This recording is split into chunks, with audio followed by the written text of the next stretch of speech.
Yo, what's good, YouTube, man? It's your boy CL Vic. Welcome back to StonerLife TV, man. If you're a stoner, this the place to be, man. You know the money, the million on coaches weed, everything's on me, man. And we back at it again with another bang. What's going on, man?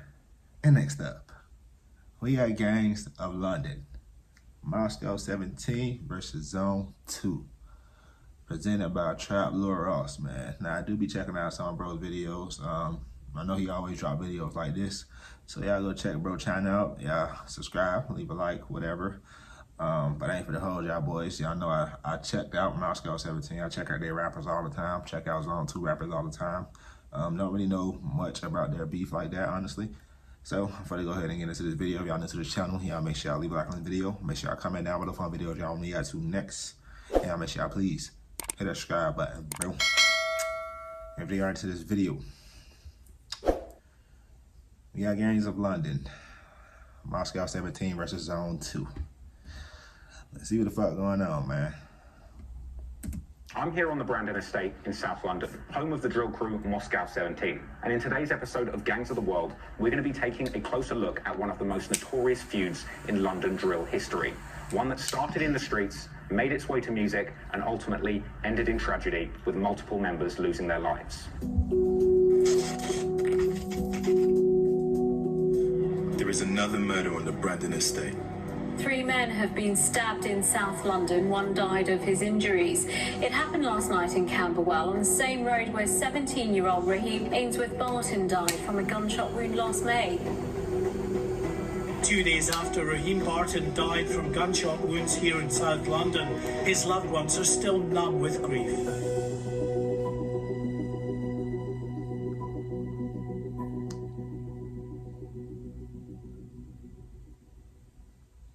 As part of this ongoing series, we've been taking a closer look at the gang culture behind some of the most popular rap music of the last decade. We've recently delved into New York's Wu and Chu gangs, popularized by Pop Smoke, as well as how the Black Disciples and Gangster Disciples emerged from Chicago in the 60s, which developed over the many decades that followed, ultimately spawning the modern-day battles between O Block and Tuckerville, a war in the streets that made legends of its key players like King Von and FBG Duck. But today, I'm going to take on something much more close to home, and take a look at one of the most violent beefs in recent British drill history. A battle between 2 crews famous in London for both the hard-hitting music they made during this period, as well as a shocking degree of violence which unfortunately spilled out into the streets of London. With some of the incidents in this story being made even more shocking by the fact that guns are completely illegal in the UK, with some members of these groups being involved in brazen, broad daylight shootings in the middle of London for all of the public to see. A beef that ended up being so intrinsically linked with the music that London's Metropolitan Police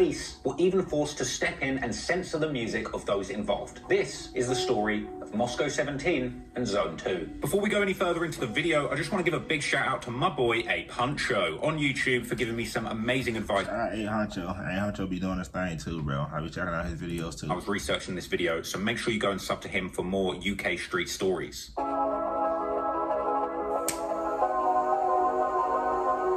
Today's story takes place in the south of London, with the first group hailing close to an area of South London known as Elephant and Castle. This area is known to a number of blocks, also known as estates, or what you Americans may refer to as the projects. This includes the infamous and now demolished Haygate Estate, the Browning Estate, the Aylesbury Estate, which has been singled out by the police and the media extensively for gang activity over the years. Yeah, our projects are way different from our projects, bro, because we get like a good 2 or 3 story project.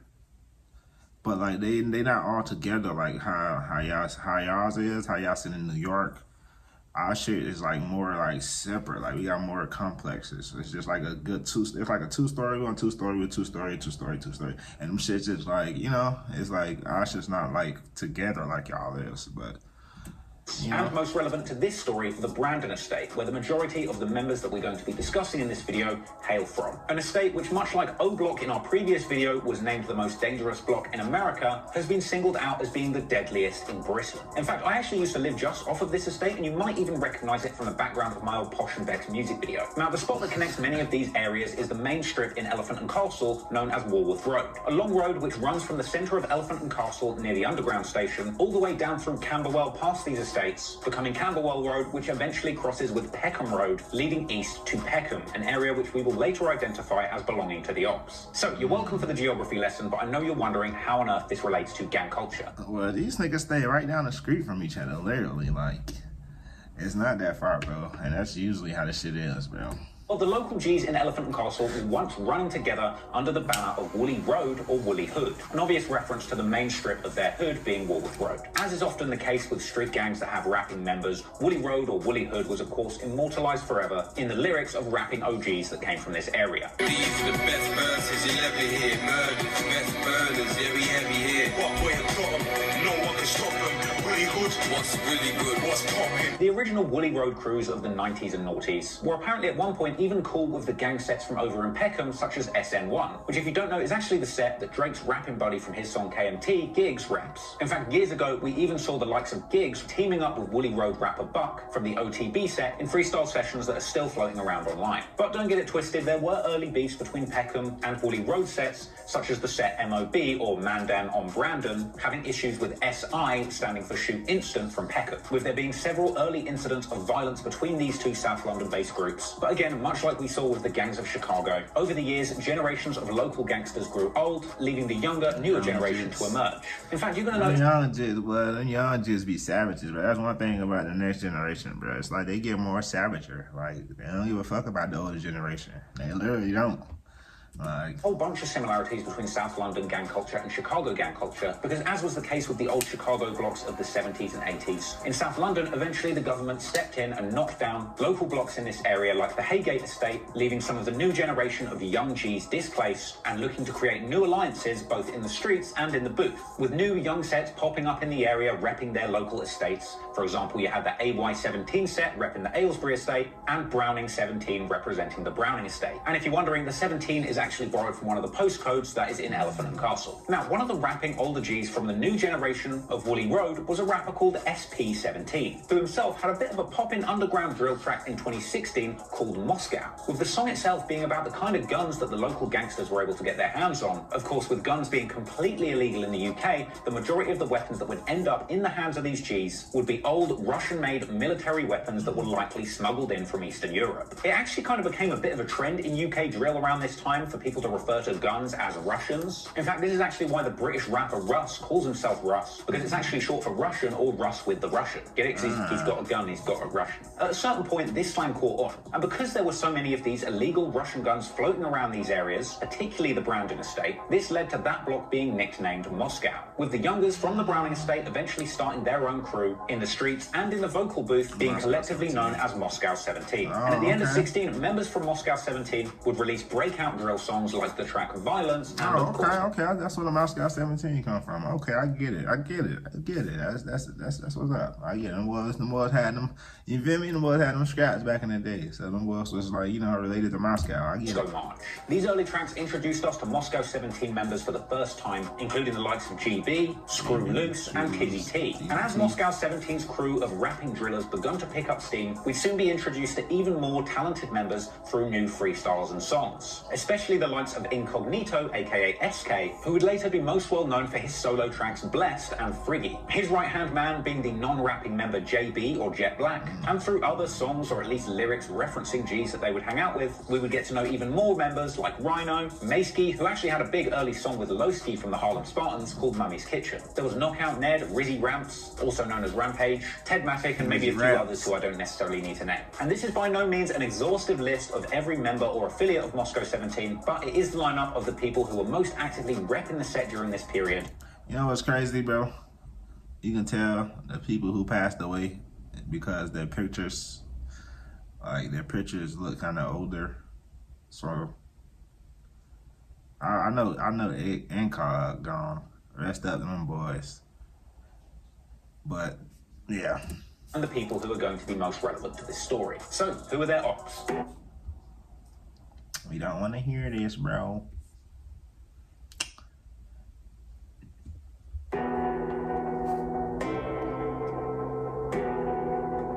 If If you follow Woolly Road south through Camberwell and then hit a right left at around the Peckham Road, you will eventually end up at Peckham. Now, you might already be aware that Peckham was made famous by the charming antics of Rodney and Delboy in the old show Only Fools and Horses. But you really would have to be a fool to get yourself caught lacking in modern-day Peckham, because it's this district that has one of the most long and violent history. You tell about get yourself caught lacking, like Trap Lil Ross. Yourself caught lacking in modern-day Peckham, because it's this district that has one of the most long and violent histories in all of South London gang lore. As I mentioned earlier, national treasure of roadman rap, Giggs, is famously from Peckham and repped SN1, his set of the Peckham Boys. And when it came to gangs, the Peckham Boys were serious business in the 90s and the noughties, having had a long and violent beef with nearby ops, the Ghetto Boys, a beef that saw Peckham Boys regularly shooting up nightclubs with automatic weapons, including one incident at the ironically named Chicago's Club in 2000 that actually left 9 people injured. In fact, Giggs has even mentioned in some of his early freestyles having straps in the back of Chicago's. At a certain point, the violence in Peckham got so bad, some of the locals begun to refer to it as Peck-Nam because people were out here dying like it was the Vietnam War. Not dissimilar to how people call Chicago Chirac. In fact, while we're on the topic of similarities with Chicago, the 2000 killing of 10-year-old Damiola Taylor by 2 16-year-old brothers associated with the Peckham Boys is eerily similar to what happened to 11-year-old Robert Yummy Sandifer in Chicago at the hands of the Black Disciples. And just seeing these similarities between Peckham and Chicago, right down to the impact that it's having on the innocent preteen children that are growing up in these areas, really just drives home how similar the awful consequences of gang activity can be anywhere you are in the world. In fact, you might even be surprised to know that superstar actor John Boyega is actually from Peckham and was even a childhood personal friend of Damiola Taylor, with it being reported that Boyega was actually one of the last people to see him alive. Wow. Anywho, we had rappers like Giggs and others emerge from out of the Peckham Boys, trying to make it and get successful in music legitimately. Thing is, the bag was much more difficult to secure at this time. This was pre-streaming, but post-music piracy, which of course means that the best way to make money at the time for a rapper was to perform shows. However, once London's Metropolitan Police realised, they came up with a new way to finesse rappers called the Form 696, a document that promoters would have to submit to police before a concert was allowed to go ahead. But what happened is that the police ended up using these forms to target and prevent shows happening specifically from the rap and grime genres, a practice which was identified many years later as having an inherent racial bias. So in the face of rappers being unable to perform, that's where we saw the absolute legend in the game, the Big Dog. Hey, y'all, let me know if y'all want me to check out some of them Tim Westwoods, man. I had to check them out now. I can check them out now for y'all boys. I gotta hop on some of them, bro. I was thinking about it.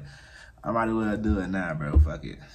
Westwood himself stepping in and creating his legendary Crib Sessions series, providing platforms for rappers that had been deplatformed by the police and inviting them to perform mini gigs, excuse the pun, at his home, recording them and uploading them to YouTube without the interference of the police. With the very first Crib Session ever, of course, being Giggs' SN1 session. And to this day, Westwood is still using his Crib Session format to give opportunities to the greasiest drill rappers that London has to offer. Ironically, eventually attracting the attention of the police, who would go on to remove both Moscow17 and Zone 2 Crib Sessions from YouTube, but more on that later. So from the Peckham Boys spawned the younger generation, Younger Peckham Boys, or YPB. And just like we've seen so far with Moscow17 or the Chicago BDs and GDs, over the years, what with police involvement, members being locked up or killed or simply displaced by housing authorities, as the years went by, these subsets and younger groups also became more fragmented and split up. But eventually, out of YPB, we would see several babyface rappers who would go on to become future drill legends, particularly a 12-year-old kid called Preacher, who would later go by the name PS, and another talented little scamp called Nutcase, who would later change his name to Nasty and then again to Quingface. Another young microphone and eventual real killer would be Denz, later going by the name D Squeezo, and at a certain point, several of these rapping members joined up together to create a road rap crew called 365. Together, they would drop posse cuts and freestyles, showcasing their talent and also introducing us to new members. People like Shay Squeeze, Trizak or Trizla, Karma, Scully, Snoopy, LR, and Mad Max, who isn't that active now for quite sinister reasons that we can get into later. Now, this crew eventually would change their name from 365 to Zone 2 and releasing their first official project, the No Hook mixtape. And I just want to say, setting aside the crazy beef that we're about to get into, Zone 2's music is genuinely really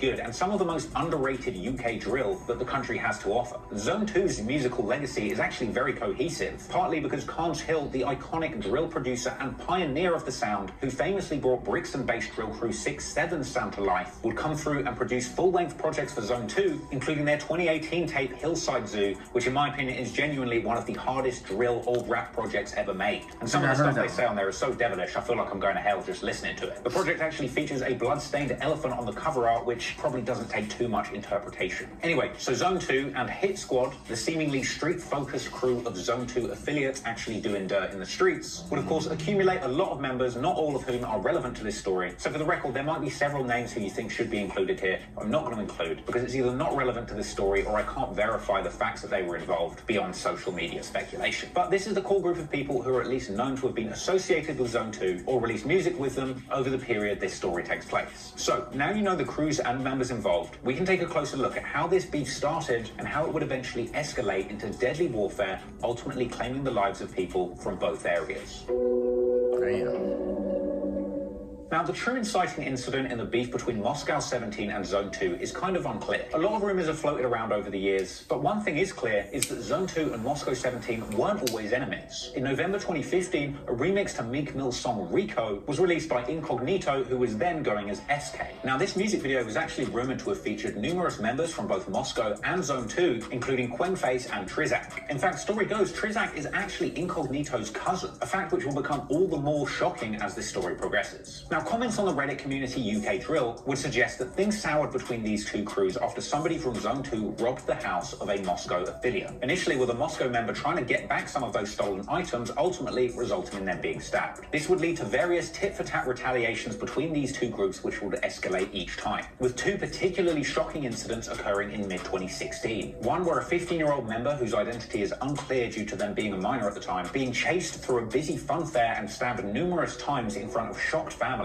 ultimately resulting in them being airlifted to hospital but fortunately surviving. This comes along with another incident where allegedly a Moscow member was badly stabbed, eventually being found in a Camberwell McDonald's, located right on the corner where Woolworth Road that becomes Camberwell Road meets Peckham Road, an incident that seems to have been referenced numerous times in Zone 2 lyrics since. I heard them bars before. I know I heard them bars before. Definitely, bro. I heard. So during these tit-for-tat skirmishes between Moscow and Zone 2, that Moscow member Tizzy T was also attacked and stabbed. An incident that was allegedly so bad that his heart briefly stopped, with him, at least for a moment, being legally dead. Tizzy T fortunately survived this incident and supposedly retaliated in a violent attack that quickly caught the attention of the Metropolitan Police. It's said that this prompted Tizzy T to flee the UK before the feds could catch up with him, and to this day, it's said he has never returned. In fact, the only hint to his whereabouts seemed to be a Snapchat from Harlem Spartans member Lowski in 2020, seemingly depicting them both together in Nigeria. Anyway, what the fuck? That nigga hit it on their ass. Nigga went to Nigeria on their dumb ass. My boy hit it, nigga. Stop playing, nigga. Despite all of the goings on in the streets, the main taste that fans were getting off of this beef was on wax, as these crews would go back and forth calling each other out publicly in diss records. And fans hungry for information on the beefs popping off in the south of London would gobble up new songs from both sides. And sometimes things went beyond song lyrics. Zone 2 dropped their song Zone 2 Step,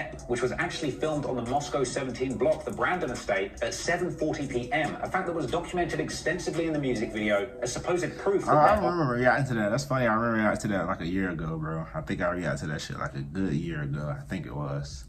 Aren't truly active on their block. Moscow, of course, dropped their famous song Moscow March, which was one of the first UK... Oh, no, I reacted to the Moscow March. My bad. I ain't reacted to the Zone 2 Step, though. I reacted to Moscow March.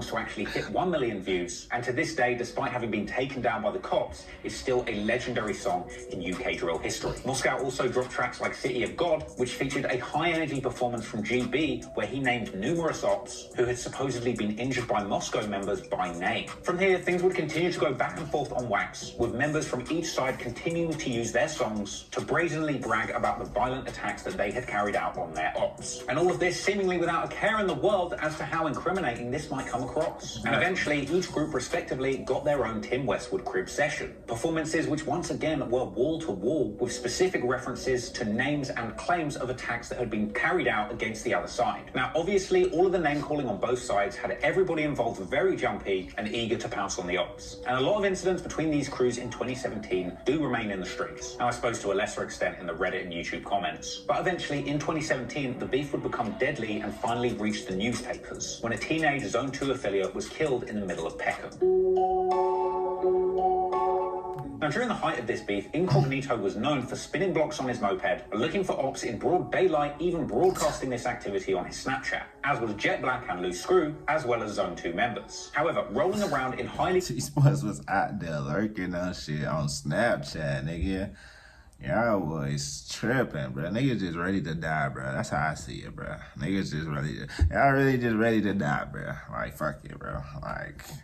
Snapchat, as was Jet Black and Loose Screw, as well as Zone 2 members. However, rolling around in highly populated areas of London with dangerous weapons is a very hot activity and not really advisable. So in May of 2017, JB from Moscow17 was apparently arrested after being caught with a samurai sword in public. Whilst he was being arrested, it is alleged that a Zone 2 member actually witnessed the arrest, and while it's not definitively clear exactly who that was, what we do know is that that man's younger brother was a young man named Abdi Rahman Mohammed, aka Abs. Now, Abs had allegedly been mocking Jet Black for this arrest, something which was taken as the utmost disrespect. So around 3 weeks after the samurai sword arrest, it was alleged that Incognito and Jet Black had caught Abs eating food outside of a chicken shop in Peckham on Southampton Way. And at around 11 p.m. on the 2nd of June 2017, it was alleged that Abs was approached by 2 men and stabbed in the chest with a large knife. The suspects fled the scene, leaving Abs to die outside of the Tesco in Peckham. Not long after this, both Incognito and Jet Black were charged with murder and set for a trial at the Old Bailey. This is one of Britain's oldest and most serious criminal courts, with a history dating all the way back before the 1800s. The trial started at the end of 2017, and jurors were even played music by the defendants which referenced carrying weapons, along with images of JB being arrested with the sword, and with the defendants being identified by a friend of Abs who was with him at the time of the murder. However, Incognito and Jet Black went with the defense that they were being falsely identified by Abs' friend on purpose because of an ongoing grudge. And despite CCTV evidence and witness testimony, the jury believed this. And so, after a 5-week trial in January 2018, Incognito and Jet Black were both acquitted of murder. And considering how much for... Bro, that's crazy, bro. If they really did it,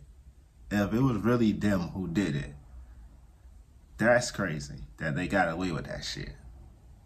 Now, that's just crazy. An attack this was, ultimately resulting in a unanimous not guilty verdict, it's no surprise that sometime after they were let out, we saw Incognito talking about the case being even more brazen on Snapchat, explaining Abs' connection to the Moscow Zone 2 beef in response to people suggesting that Abs was just a civilian and not involved in the feud, even going as far to say that despite being innocent, whoever did the crime should be proud. A civilian is there for too long. Obviously, I'm innocent, like I said, but I'm just stating facts. Like, my man was relevant to the batch. He wasn't a main 2. I'm innocent, like I said, but he was, like, get me? So whoever dropped him, they should be proud in it. And it wasn't me. I'm innocent, like I said. Whatever, just stop chatting shit for the scoreboard and to make, you're denying your mates. And it wasn't just the... I mean, he said it wasn't him, so, I mean, you can't believe everybody say, but he genuinely, he sound like it wasn't him, though, genuinely. I'm just saying, that's how I sound. I don't know what happened, but it sound like that. Public statements on social media. Incognito was as bold in his lyrics as he was in his socials. For example, in his feature on Lowski's track Stevie Wonder, he seems to wear the specifics of this incident as a badge of pride, referencing dodging a 25-year sentence, incriminatingly shouting out his co-defendant Jet Black's habit of carrying and concealing a samurai sword, saying that he steps for the kill, and that both him and JB tore the alt block and splashed man down, referring to stabbing. I mean, Incognito was basically acting as if he was completely untouchable. However, eventually, Moscow17 would find themselves grieving too, as eventually it would appear that Zone 2 would catch up with their star member, committing a crime that many would think is completely unthinkable in a country where guns are totally... Damn, what the fuck happened? That's crazy. ...illegal. GB? We now know from media reports sometime after this incident happened that GB had already been stabbed by a rival gang member some time ago, an incident where a knife narrowly missed his heart and he was lucky to survive. And at that point, GB was only around 15, 16 years old. Consider that with the kind of troubles that JB and Incognito were going through, then it's no surprise that at a certain point his mother, in fear for his safety, would send GB to Jamaica. There he would stay with his uncle in an effort to stay out of trouble and practice his rapping. And GB would spend around a year in Jamaica, but eventually he got bored, missed his friends, and made the decision to return to London to unite with his Moscow crew and try and make it as a rapper once again. So he would return to London around February 2018, and for around 3 months he would get on with his life without anything happening. But that would all change on May the 5th, 2018. On this day, GB had been playing football at a pitch nearby the Brandon estate. But according to his mother and other people who were there that day, word began to spread amongst the local community that gang members from Peckham were driving around the area looking for ops. In fact, there had actually been reports of shots fired in Peckham the night before this, an incident which many believe was carried out by Moscow17. Apparently 3 men riding on 2 mopeds had opened fire on an individual on a push bike but missed. So it's entirely possible that the day after, Zone 2 members were in Moscow looking for retaliation. Eventually, it would seem that the Peckham boys caught up with GB, and in a scene that would shock many, they would open fire on him from a vehicle with a shotgun, hitting him in the chest and leaving him for dead. Members of the community frantically tried to provide medical attention to GB, but sadly it was too late and he would ultimately pass away at the scene. A 17-year-old boy has died after being shot in Southwark in South London. Officers, including police, firearms and air ambulance, attended the scene. The victim was pronounced dead just before 7 o'clock last night. The next of kin has been informed. As yet, no arrests have been made. After GB's killing, Moscow17 and the local community were absolutely devastated. Locals would eventually march through Peckham singing Moscow March, and Moscow17 would go on to release the tribute track Did You See, featuring a posthumous hook performed by GB and the song being dedicated to his memory. But it wasn't just Moscow and the local community reacting to GB's death, because after this shocking incident went down, the Metropolitan Police decided to crack down on drill videos, forcing YouTube to remove around 30 music videos from various drill acts at the time, with many of these being hit songs belonging to Moscow17, including Moscow March, that had over 1 million views. A little while after this, the remaining members of Moscow17 sat down for an interview with ER number 1 journalist, Mr. Montgomery, where they touched on some of the events that had transpired up until this point, discussing both the removal of their music videos and providing a very profound perspective on whether or not UK drill music was actually contributing to the violence in the streets. A quote which went on to be misinterpreted and misused by many in the mainstream media. But okay, let's be honest here. Big man thing, like, do you think drill music incites violence? It does influence it. You got to put your hands up and say drill music does influence it, innit? But knife crime and gun crime has been happening before drill music. Way before drill music. So if we want to talk about 10 years, 20 years back, people still getting chefed up. Yeah. You get it? And there's many ways to solve it. You could bring out youth clubs. You can bring out many other things, invest money into other things to help the community.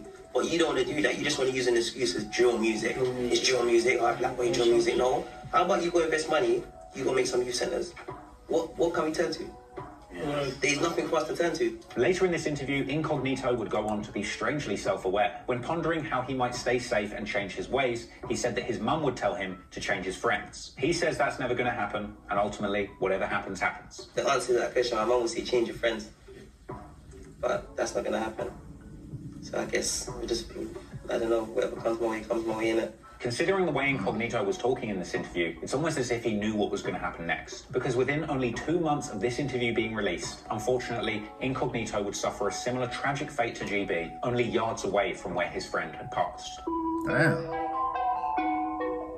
After Incognito was acquitted of killing Abs, it's said that he was a major target. But strangely, the official version of this story would suggest that Incognito's downfall was a complete coincidence and nothing to do with the Zone 2 beef. Not everyone believes this, and some of the details are hard to swallow. But regardless of what you think, the facts are, on August the 1st, 2018, allegedly Incognito and a couple of other Moscow youngers were hanging out on a spot near the Brandon estate selling drugs. Warren Street, to be specific, the very same street where GB died, with this incident literally going on only yards away. Another detail that just makes it so difficult to comprehend that these incidents are unrelated. But at a certain point, a man reportedly in his 30s had been in the area and, according to police, had dialed a phone number associated with Incognito. One might assume that he'd simply been given his number and wanted to pick up whatever he was selling on the block, but we'll never know whether they had some sort of pre-existing relationship. After making the call, the man would eventually meet Incognito on Warren Street. It's at this point that Incognito was seen on CCTV grabbing the man's arm while one of his youngers took his watch and placed it in his pocket. This was the apparent robbery of the man's Cartier watch. Apparently, after the watch was taken, Incognito and his boys ran off, with the man who'd been robbed taking chase. And eventually he did catch up, with a struggle taking place. Knives were pulled out and 3 people were left at the scene suffering serious stab injuries. One of those would be Incognito, with him unfortunately passing away 40 minutes after the incident as a result of shock and blood loss. The man who had been robbed of his watch was ultimately responsible for the wound that ended Incognito's life, with this incident seemingly having nothing to do with the Zone 2 beef. booth. And whilst that man was charged with murder initially, he was eventually acquitted of both murder and manslaughter following a 2-week trial at the Old Bailey. The prosecution said that Incognito had started it, but the killer had ultimately finished it. But the jury ultimately deciding that the man was defending himself. A position that was likely largely helped by the fact that one of the younger members that was there that day was apparently carrying a large knife on behalf of Incognito. In some ways, Incognito's killer being completely acquitted of murder was incredibly poetic, considering the fact that only months before, Incognito himself had also been cleared of murder at the Old Bailey in a case that seemingly had mountains of evidence against him. But that's so crazy. Now that's crazy. Like, what the fuck?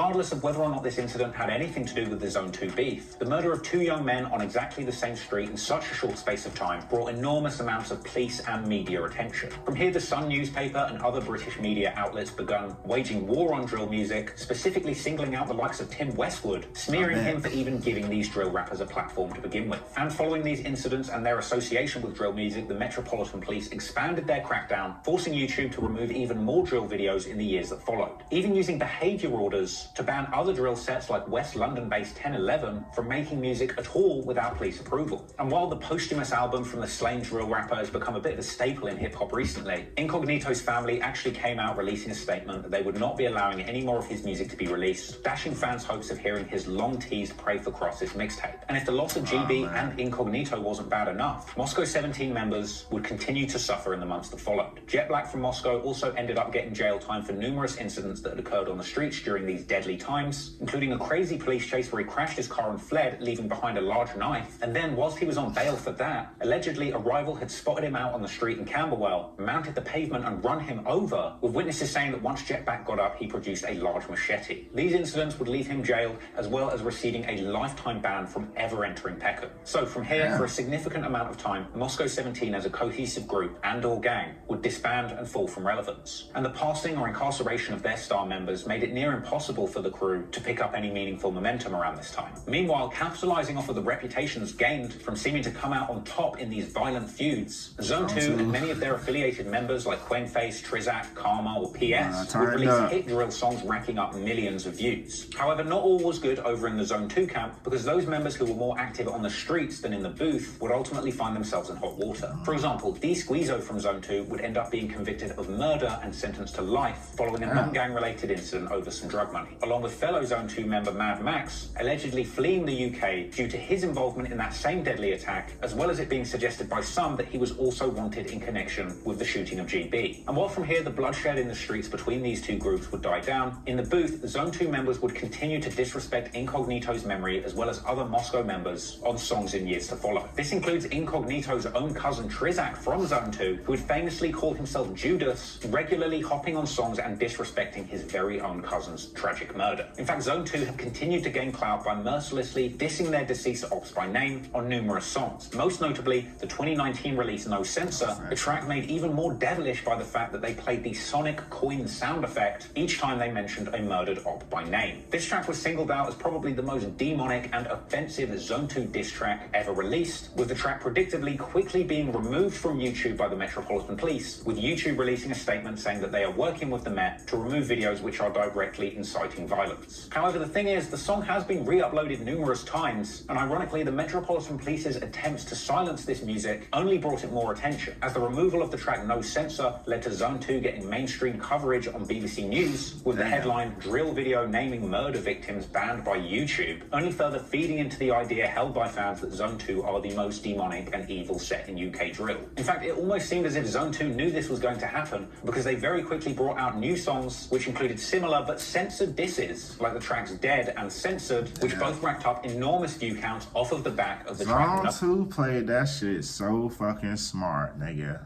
And they came out on top of that shit too. No cap.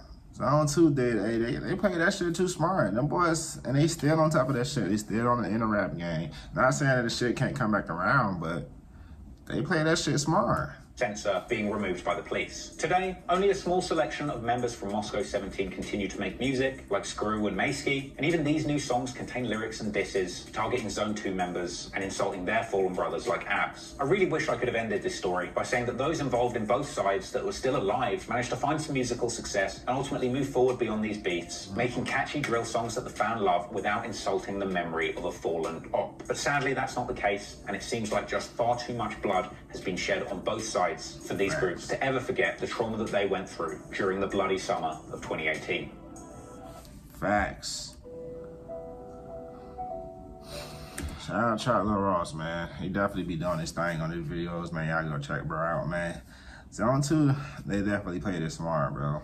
That's crazy. A lot of stuff happened, bro. They came out basically on top of everything that happened, you know? They lost some members. Moscow17 lost more members, obviously. It's just crazy, man. But shout out to them boys, man. Rest in peace, all the people who, you know, lost their lives. But yeah, man, that's it for this video. Y'all make sure y'all leave a like on the video. Make sure y'all comment down below on videos y'all want me to next. And y'all make sure y'all please hit that subscribe button, bro. And we out, man. StonerLife TV.